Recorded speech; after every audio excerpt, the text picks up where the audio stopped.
Hello and welcome, I am Roy at Ninjas90, and today I will be reviewing the LEGO Bionicle Toa Nuva Kopaka-Nuva figure set. And despite his elemental power, this is a pretty cool one, and I got some things to say about him. So, let's get on with this review. Here we have the LEGO Bionicle Toa Nuva Kopaka-Nuva figure set out of his canister. And yeah, just like I said, he's a very cool one, despite his elemental power being, ironically, ice, of course.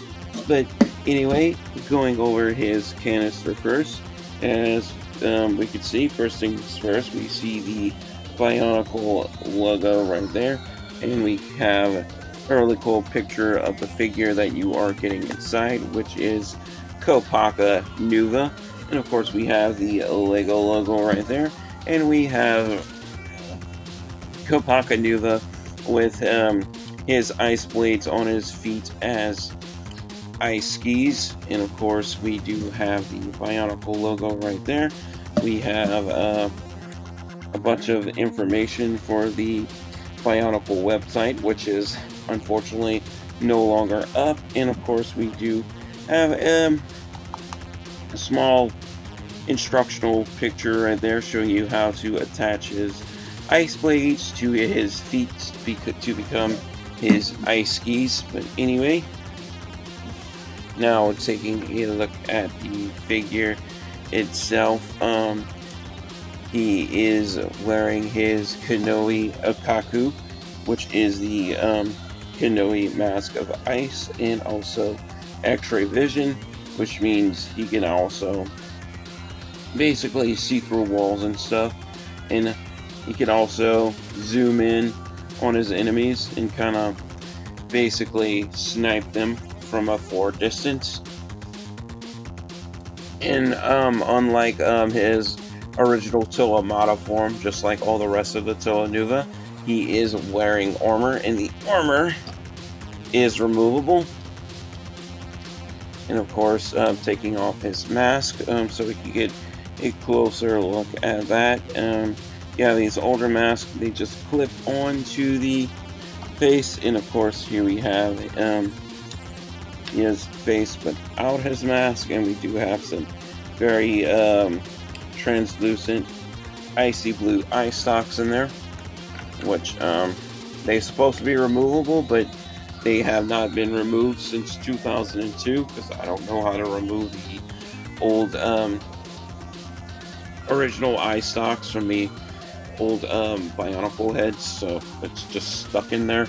As far as articulation, it's very minimal. The arms can move forward and back on a ball joint, and we can also swivel all the way around as well. Same is true with the other arm. Swivel all the way around at the shoulder, and that's pretty much it. Now, both arms are different, and I just dropped his shield. They're not symmetrical at all.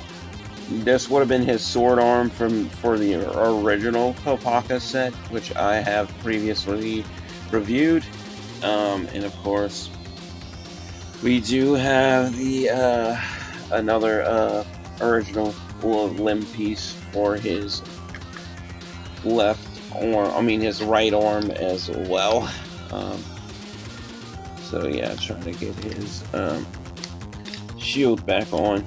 And of course his shield is basically typical round Lego piece, because it does come off. You can see the Lego brick connectors right there. But anyway, put that back on.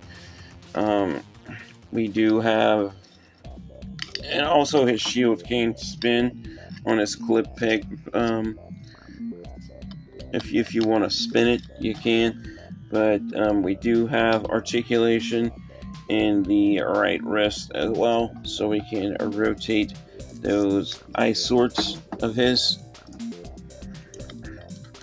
And of course, we do have articulation In the lower body portion of the figure, the hips are on ball joints, so we can spread them out about that for. So we can go like that. We can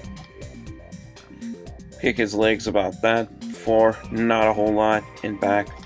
Same is true with the other leg, about that much and about that much. We can kick up about that much. Same is true with the other side.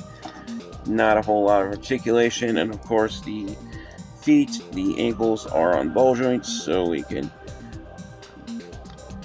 move them forward and back and swivel them all the way around.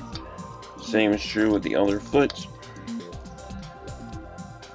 Like I said, I mentioned multiple times before, articulation is very minimal on these earlier Bionicle figures.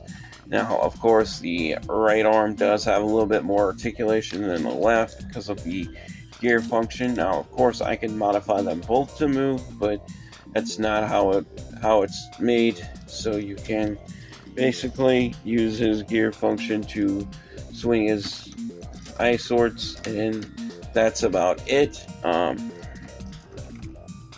As far as putting his ice swords on his feet to make them his ice skis, what you want to do is you want to pull them out of his hand, and I just dropped one of them.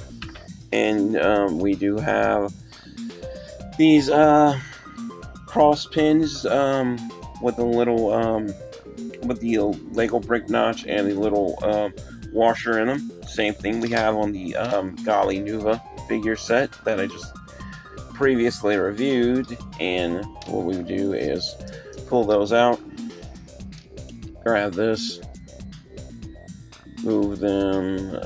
Let me see. Okay, we move them down to, I guess, trying to make sure I do this right so they're not flopping all over. Okay, you put it in the middle hole. Okay, now I got it, because it's been so long since I've done this, so make sure you have it lined up. Okay, you see the hole in the middle, so you want to line it up with that part right there. Take this and just stick it through, and there we have him with his ice skis on his feet, as you can see, so he can skate through the snow and the ice with super speed. So that's basically what that's for. Looks really cool. But yeah, you can also remove them. So anyway, yeah, these go, I don't know why, but they made it to where these go on Kopaka on the inside of his feet, not the outside. So pull that off and put this back where it was, and let's put his ice swords back in his hands. And yeah, that pretty much concludes it for this review. If I have to give this one a final score on basically how well it's held up over the years, well, this one in particular, I would have to give it a 10 out of 10, because I can't really score these on articulation too much, but as far as detail wise, I think it's pretty cool for its time. Now, a lot of the later Bionicle figures have a better articulation, but like I said, a lot of the older ones, that just really wasn't the focus for the time. But these are still really cool anyway, and I am glad I have them in my collection. And that pretty much concludes it for this review. As always, thank you guys all so much for watching. Your viewership is much appreciated. Thank you for your time. Like and subscribe if you haven't already. And to sum it all up, stay safe, take care, God bless, stay positive, stay powered up, and peace out.